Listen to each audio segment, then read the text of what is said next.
Est-ce qu'il y a des différentes demandes au cours du cycle menstruel en termes de quoi manger ou quelle quantité manger Mm, parce que je sais qu'il y a certaines envies qui viennent et qui repartent aussi au cours du cycle. mm. Comment est-ce que tu aides les femmes à gérer ça? Alors, dans la phase lutéale, généralement, il y a plus d'envie de choses grasses, de choses sucrées, de choses comme ça.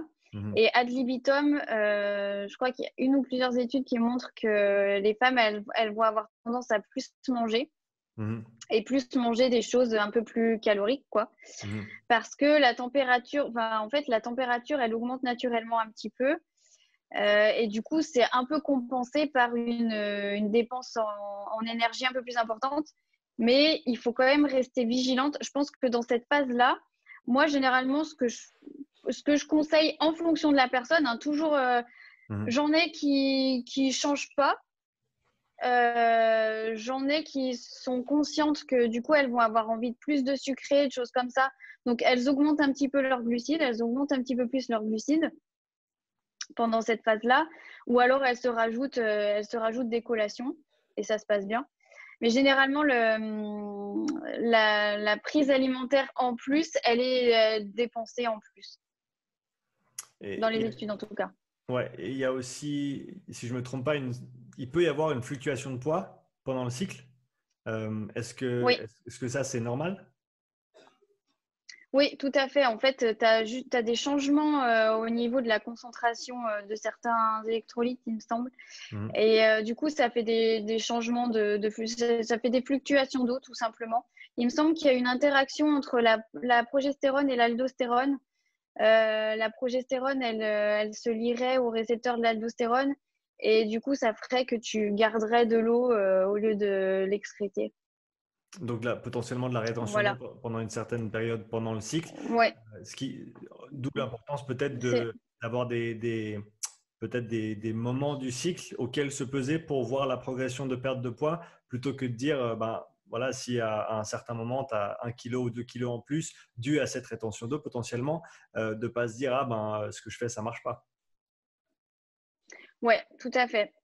Après, l'intérêt, c'est vraiment qu'elles aient conscience, parce que du coup, une fois que je serai plus là, elles sauront que à ce moment du cycle, et ben, peut-être que, et même peut-être parfois à d'autres moments, tu vois. Mhm. Tu peux faire de la rétention d'eau parce que tu as fait un gros repas chargé en glucides la veille et bon, bah, du coup, quand tu te pèses le lendemain. Donc, en fait, il faut juste leur apprendre que parfois, il y a des moments où quand tu te pèses, c'est pas forcément la réalité. Faut, faut juste s'adapter et puis savoir ce qui a pu se passer, quoi. Tu préconises en général quelle fréquence de prise de poids ou de pesée, on va dire, que ce soit De pour peser. ouais, que ce soit pour une perte de poids ou pour quelqu'un qui essaie de regagner du poids? À vrai dire, je préconise pas grand-chose.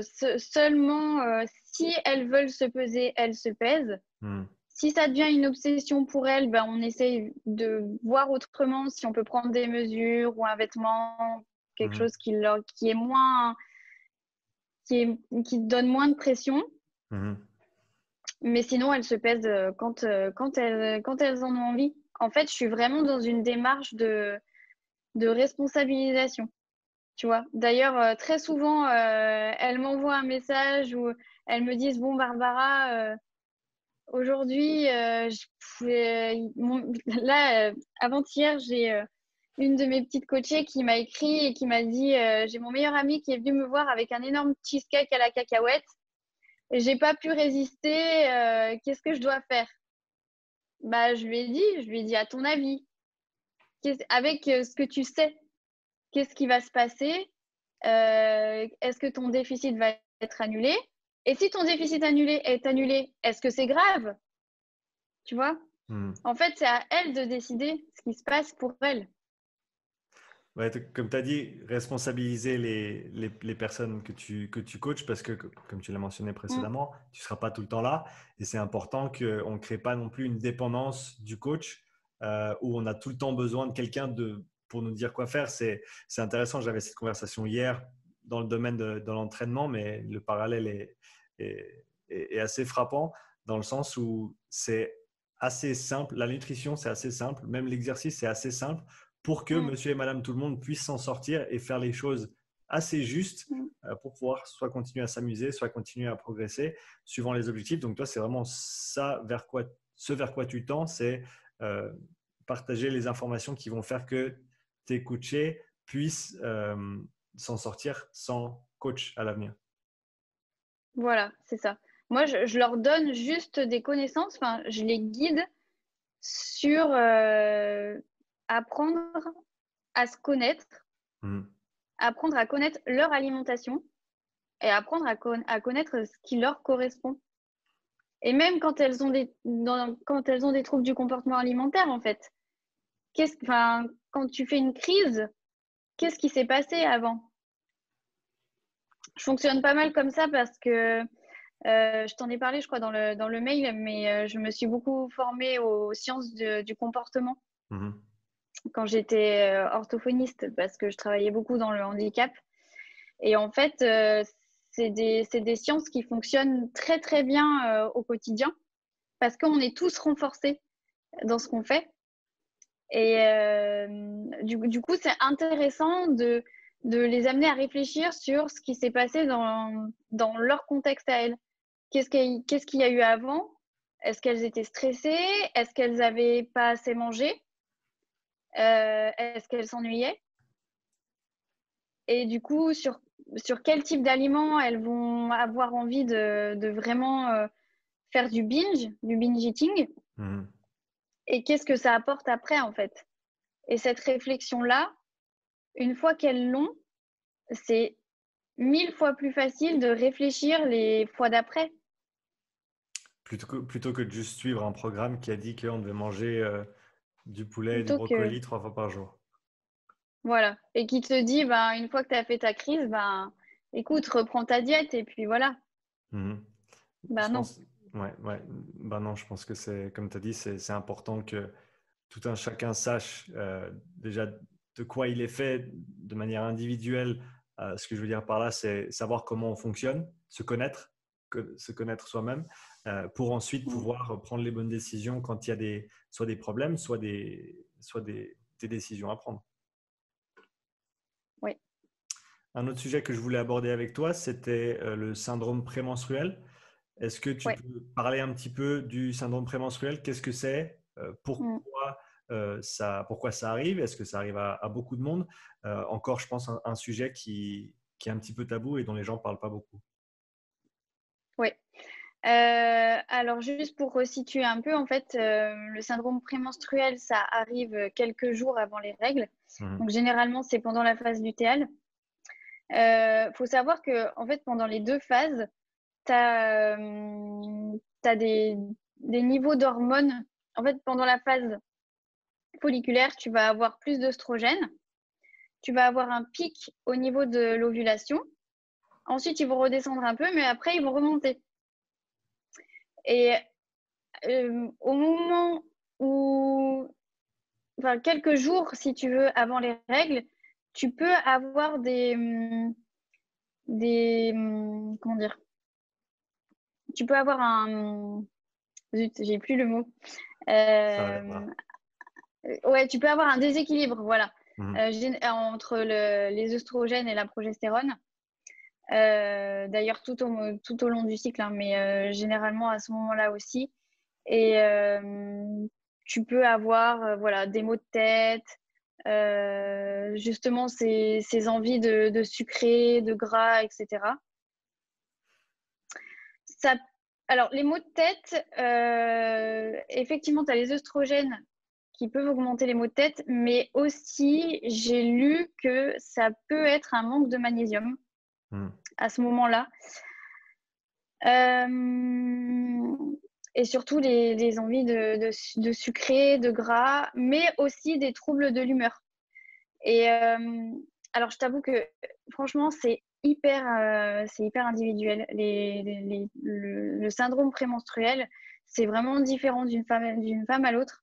Donc, il faut juste apprendre à se connaître. Comme je te disais, savoir si tu sais que tu vas avoir des envies de gras et de sucré, bah, peut-être augmenter un petit peu tes apports, augmenter un petit peu tes collations et surtout avoir conscience de potentiellement ce que tu pourrais surconsommer dans cette phase-là pour éviter d'engendrer trop de prise de poids, tout simplement.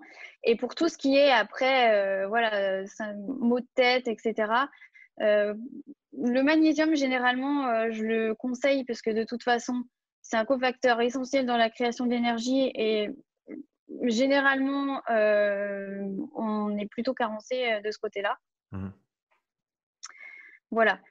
Mais après, j'ai pas énormément d'autres tips que ça sur le syndrome prémenstruel parce que c'est quelque chose qui est vraiment individuel. Ça va dépendre si elle prend la pilule, ça va dépendre si elle s'entraîne, ça va dépendre aussi si son sommeil est bien régulé, si son taux de stress va bien. Donc, c'est vraiment un tout, mais ça va être le terrain sur lequel, tu vois, le syndrome prémenstruel va pouvoir s'installer, quoi.